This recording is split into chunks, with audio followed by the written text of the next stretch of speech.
Assalamualaikum dan salam sejahtera kepada Miss Firzana. Saya Siti Asnita binti Jenis selaku Ketua Kumpulan Grup Assignment subjek Integriti dan Anti Rasuah. Okey, dalam assignment ini, dalam pembentangan ini, kami telah membuat satu kajian kes di mana kes tersebut membahaskan mengenai isu penyalahgunaan kuasa dalam sektor pendidikan yang melibatkan seorang pejabat awam di sekolah itu, iaitu guru besar yang telah dijatuhkan hukuman penjara dan kompaun kerana menerima suapan rasuah. Okey, dalam kes ini menunjukkan bagaimana integriti kepimpinan dalam institusi pendidikan boleh terjejas akibat perbuatan rasuah. Okey, dalam kajian ini juga kami membincangkan tentang latar belakang kes, impak tindakan tersebut terhadap sektor pendidikan serta kepentingan, ketulusan dan amanah dalam pengurusan sekolah. Okey, dalam bahagian ini saya akan membentangkan tentang latar belakang kes salah guna kuasa dalam sektor pendidikan ini. Okey, dalam kes ini ia melibatkan seorang guru besar iaitu Encik Khairul Azizi yang bertugas di Sekolah Kebangsaan Krating Pahang. Okey, pada tahun 12 Januari tahun 2022, Mahkamah Seksyen Kuantan telah menjatuhkan hukuman penjara selama 3 bulan serta kompaun sebanyak RM20,000 terhadap beliau selepas sahaja membuat pengakuan bersalah atas 2 pertuduhan salah guna kuasa untuk mendapatkan suapan rasuah. Okey, sekiranya gagal membayar kompaun tersebut, beliau akan menjalani hukuman penjara selama 12 bulan. Kesalahan ini berkaitan rapat dengan peruntukan latihan Majlis Sukan Sekolah Pahang iaitu MSSP yang melibatkan sukan perahu layar. Beliau telah mencadangkan agar sebuah syarikat milik isterinya dilantik untuk projek tersebut. Oleh itu, menyebabkan pembayaran sebanyak RM1,200 dan RM700 kepada syarikat itulah. Kesalahan ini berlaku antara 23 Mac sehingga 15 Disember tahun 2014. Pendakwaan ini dijalankan di bawah Seksyen 23 Akta Suruhanjaya Pencegahan Rasuah Malaysia iaitu SPRM 2009. Okey, yang menetapkan hukuman penjara maksimum selama 20 tahun dan denda sekurang-kurangnya 5 kali ganda daripada jumlah suapan atau bayaran sebanyak RM10,000 atau mana-mana yang lebih tinggi daripadanya. Okey, itu sahaja dari saya. Sekian. Salam sejahtera, saya Claviani Karen Amir, nomor metrik MS24052767. Saya akan membentangkan bahagian saya iaitu kepentingan dan tujuan kajian terhadap kes penyalahgunaan kuasa dalam sektor pendidikan. Kajian ini bukan sahaja mendedahkan kelemahan sistem, tetapi juga membantu dalam memperbaiki dasar sedia ada. Penyelidikan terhadap kes ini mempunyai beberapa kepentingan utama. Yang pertama, memahami corak penyalahgunaan kuasa. Kajian ini membantu mengenal pasti bagaimana individu berjawatan tinggi menyalahgunakan kedudukan mereka seperti guru besar yang memberi kontrak kepada syarikat milik isterinya, dan dengan ini langkah pencegahan yang lebih berkesan dapat dicadangkan. Yang kedua, memperketat dasar dan pengawasan kawalan. Kajian ini memberi input penting kepada pihak berkuasa dalam memperkukuh dasar integriti serta memperkenalkan pemantauan dan sistem audit yang lebih ketat. Yang ketiga, memberi kesedaran kepada masyarakat. Kes ini boleh digunakan dalam program latihan bagi mendidik warga pendidikan mengenai bahaya rasuah serta cara melaporkan kesalahan yang berlaku. Yang keempat, menilai keberkesanan hukuman. Hukuman yang dikenakan terhadap pesalah perlu dikaji bagi memastikan ia cukup berat untuk memberikan kesan pencegahan dan menghalang kesalahan berulang. Yang seterusnya, memperkukuh mekanisme pengaduan dan pengawasan. Penyelidikan membantu mengenal pasti kelemahan dalam sistem pelaporan dan mencadangkan kaedah lebih efektif untuk melindungi pemberi maklumat serta memastikan tindakan diambil terhadap laporan yang dibuat. Yang terakhir, mengenal pasti kesan rasuah terhadap sektor pendidikan. Rasuah dalam pendidikan bukan sahaja mencemarkan imej sektor, tetapi juga menjejaskan kepercayaan masyarakat serta moral kaki tangan pendidikan. Selain daripada kepentingan, penyelidikan ini juga mempunyai beberapa tujuan utama. Yang pertama, menegakkan keadilan dan menguatkuasakan undang-undang. Dan kajian ini memastikan undang-undang berkaitan rasuah dikuatkuasakan dengan adil tanpa mengira kedudukan seseorang dalam sektor pendidikan. Yang kedua, mencegah amalan rasuah dalam sektor pendidikan. Dengan tindakan tegas terhadap pesalah, kajian ini dapat meningkatkan kesedaran serta mencegah amalan rasuah daripada terus berleluasa. Yang ketiga, memulihkan kepercayaan masyarakat terhadap sektor pendidikan. Penyelidikan ini membantu mengukuhkan keyakinan masyarakat bahwa sektor pendidikan bebas daripada unsur penyelewengan dan rasuah. Yang terakhir, menyediakan pengajaran kepada penjawat awam. Kes ini menjadi pengajaran kepada semua penjawat awam bahawa penyalahgunaan kuasa akan membawa kesan serius kepada kerjaya dan reputasi mereka. Okey, itu sahaja daripada bahagian saya. Sekian dan terima kasih. Assalamualaikum dan selamat pagi. Nama saya Risma binti Kiraman, MS 240527706. Saya ingin menerangkan tentang proses pembongkaran dan tindakan terhadap kes. Berdasarkan hasil pembacaan saya tentang kes ini ialah seorang guru besar telah didapati bersalah kerana telah menerima rasuah dan telah dijatuhi hukuman penjara serta denda. Antara langkah-langkah pembongkaran kes ini berlaku. Yang pertama ialah laporan atau aduan. Guru besar di Kuantan dipercayai terlibat dalam kes rasuah ini, yang mana hal ini dipercayai bermula apabila pihak tertentu berkemungkinan pembekal atau kaki tangan sekolah yang mula mencaki terdapatnya transaksi tidak wajar dalam pengurusan keuangan sekolah. Seterusnya, individu tersebut melaporkan kepada Suruhanjaya Pencegahan Rasuah Malaysia SPRM sekaligus menyertakan maklumat berkaitan jumlah wang suapan yang telah diterima berdasarkan bukti tarik transaksi serta pihak yang terlibat. Seterusnya, siasatan awal. Sebaik saja pihak SPRM menerima aduan berasas siasatan awal terhadap guru besar ini dimulakan. Setelah itu, pegawai penyiasat mengumpulkan dokumen perolehan sekolah, rekod keuangan yang relevan beserta voucher pembayaran bagi menilai sama ada terdapat penyelewengan. Seterusnya, keterangan juga diambil dari saksi utama dan pembekal yang mana didakwa telah memberikan suapan serta meneliti modus operandi tertuduh, sama ada guru besar tersebut menggunakan kedudukan sebagai pentadbir sekolah untuk memanipulasi proses pembelian. Oleh itu, segala maklumat dikumpulkan secara sistematik bagi memastikan bukti yang kukuh dapat dikemukakan di mahkamah. Selain itu, siasatan awal ini juga merangkumi pemeriksaan terhadap akaun bank tertuduh untuk mengenal pasti sebarang transaksi yang mencurigakan. Seterusnya adalah tangkapan dan dakwah. SPRM terus mengambil langkah menahan guru besar terbabit untuk membantu siasatan. Setelah siasatan awal didapati wujudnya unsur-unsur rasuah, hal ini dilakukan kerana penahanan ini untuk memastikan tertuduh tidak dapat melarikan diri atau memusnahkan sebarang bukti. Seterusnya, suspek kemudian dibawa ke pejabat SPRM bagi proses siasatan terperinci, termasuklah pengesahan dokumen beserta pengambilan cap jari. Setelah kes siasatan lengkap, pihak SPRM menyerahkan kepada Timbalan Pendakwa Raya di Jabatan Peguam Negara untuk keputusan mendakwah. Keempat adalah pembicaraan di mahkamah. Guru besar tersebut telah didakwa di Mahkamah Seksyen Kuantan atas pertuduhan menerima suapan yang berkaitan dengan projek pembekal di sekolahnya.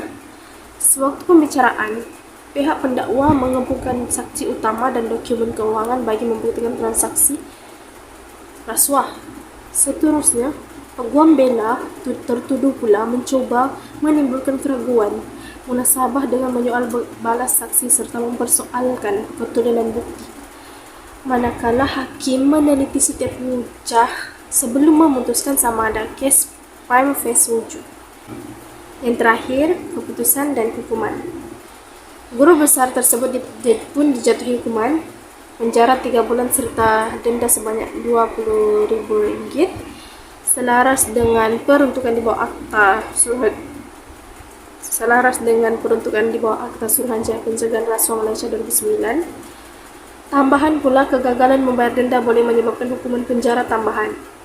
Oleh itu, keputusan ini bertujuan memberi pengajaran kepada penjahat awam yang lain agar tidak menyalahgunakan kuasa demi keuntungan pribadi. Seterusnya, saya akan beralih kepada tindakan terhadap kes. Berdasarkan hasil penelitian saya, guru besar ini telah kenakan beberapa jenis tindakan yang mana memberikan implikasi terhadap dirinya. Yang pertama adalah hukuman penjara. Dalam kes guru besar ini, hukuman penjara 3 bulan dikenakan sebagai akibat daripada penerimaan suapan. Hal ini kerana hukuman ini mencerminkan keperluan tegas dalam mengekang rasuah dalam kalangan penjawat awam. Yang kedua adalah denda. Dalam kes ini, guru besar tersebut dikenakan denda sebanyak Rp20.000 sebagai hukuman tambahan atas rasuah yang telah dilakukan. Denda ini bertujuan memberikan ketegasan sistem perundangan dan menangani penerimaan rasuah. Tambahan pula, keuangan ini juga bertujuan memberikan peringatan kepada kelakuan yang tidak beretika sekaligus menegakkan nilai integriti dalam kalangan sektor awam dan merupakan langkah tegas bagi masa depan yang aman. Seterusnya adalah kesan terhadap kerjaya. Kesalahan rasuah juga memberikan impak serius terhadap kerjaya. Oleh itu, apabila guru besar tersebut didapati bersalah, guru besar tersebut akan menghadapi risiko pemecatan dan kehilangan faedah persaraan serta mendapat rekod jenayah yang merosakkan reputasinya. Hal ini menyebabkan hilangnya kepercayaan masyarakat dan rakan sekerja serta menjejaskan peluang mendapatkan jawatan awam di masa depan yang mana mengakibatkan kesan jangka panjang dalam bidang profesional. Hal ini dikatakan kerana kesan tersebut tidak mudah pulih. Akhir sekali adalah langkah susulan. Setelah kes rasuah ini didedahkan, pihak berkuasa melaksanakan langkah susulan untuk mengukuhkan sistem pengurusan. Hal ini dapat dilihat daripada pihak Kementerian Pendidikan sendiri dan SPRM yang mana mereka meningkatkan pengawasan keuangan dan menyemak semula prosedur perolehan serta menjalankan audit berkala. Selain itu, program latihan integriti juga diadakan yang mana bertujuan mencegah penyelewengan dan memulihkan kepercayaan masyarakat terhadap sektor awam. Langkah ini juga menjamin pengurusan awam yang lebih baik. Seterusnya, beralih kepada faktor-faktor yang menyebabkan kes ini berlaku. Yang pertama adalah motif keuangan atau masalah keuangan. Salah satu faktor kes rasuah ini berlaku disebabkan oleh individu tersebut tergoda untuk menerima suapan kerana ingin mendapatkan pendapatan lebih secara tidak sah ataupun individu tersebut mempunyai masalah keuangan yang menyebabkan perbuatan rasuah ini berlaku. Seterusnya, mempunyai kuasa dan peluang. Perbuatan rasuah ini juga berlaku apabila seorang guru besar mempunyai otoriti tertentu dan meluluskan perolehan seperti pembelian barang, perkhidmatan, dan lain-lain yang terdapat di sekolah. Setelah itu, apabila wujudnya kelemahan dalam pemantauan, peluang untuk melakukan perbuatan rasuah menjadi lebih besar. Yang ketiga adalah kelemahan nilai integriti dan budaya. Sesetengah kawasan menganggap biasa budaya duit kopi atau hadiah yang mana perkara ini merupakan amal rasuah yang dibudayakan.